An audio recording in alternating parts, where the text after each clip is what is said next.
இன்னைக்கு பாருங்க நண்பர்களே, நல்லா காய்ச்சி இந்த எண்ணெய் எடுத்திருக்கிறோம். இந்த எண்ணெயை மட்டும் குளிர ஆற வச்சு இதை நம்மளுடைய ஆண்குறியில நல்லா தடவி ஒரு 5 நிமிஷம் மஜாஜ் மட்டும் பண்ணி விடுங்க.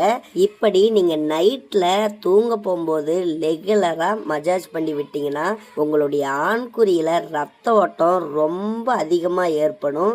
இதனால நம்மளுடைய ஆண்குறி நல்ல பெரிதாகுவதை நீங்க ஒரே வாரத்துல கண்டிப்பா கண் கூட பார்க்க முடியும். அதனால இந்த மருத்துவ குறிப்புக்கு ஒரே ஒரு லைக்கை மட்டும் போட்டுட்டு நம்ம சேனலை மட்டும் சப்ஸ்கிரைப் பண்ணி வச்சுக்காங்க போதும். இதுக்கு சின்னதா ஒரு பாத்திரத்துல நல்லெண்ணெய் பாருங்க இந்த அளவுக்கு சேர்த்திக்காங்க.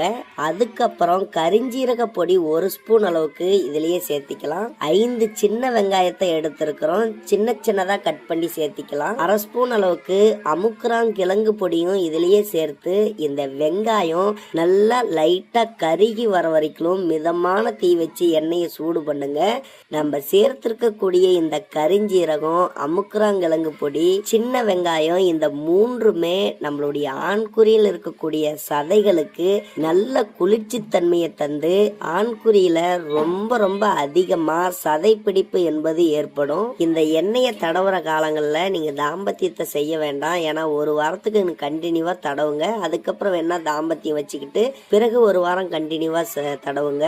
இந்த மாதிரி செய்யும் பொழுதுதான் இந்த எண்ணெய் நம்மளுடைய ஆண்குறியில் இருக்கக்கூடிய நரம்புகள், அந்த தசைகளுக்கு நல்ல ஒரு ஊக்கத்தை தந்து ஆண்குறி நல்ல பெரிதாகும். கண்டிப்பா ஆண்களுக்கு ரொம்ப சீக்கிரமாகவே ஆண்குறிய பெரிதாக்க ஒரு அற்புதமான மருத்துவம் தான்.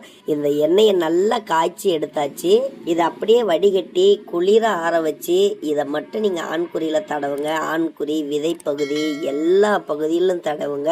ரொம்ப அற்புதமா வேலை செய்யும். கண்டிப்பா நம்ம சேனல் பார்க்குற நண்பர்களுக்காகவே ரொம்ப பவர்ஃபுல்லான ஒரு மருத்துவத்தை எடுத்து வந்திருக்கோம். கண்டிப்பா யூஸ் பண்ணி பாருங்க. நல்ல ரிசல்ட்டை நீங்க கண் கூட பார்க்க முடியும்.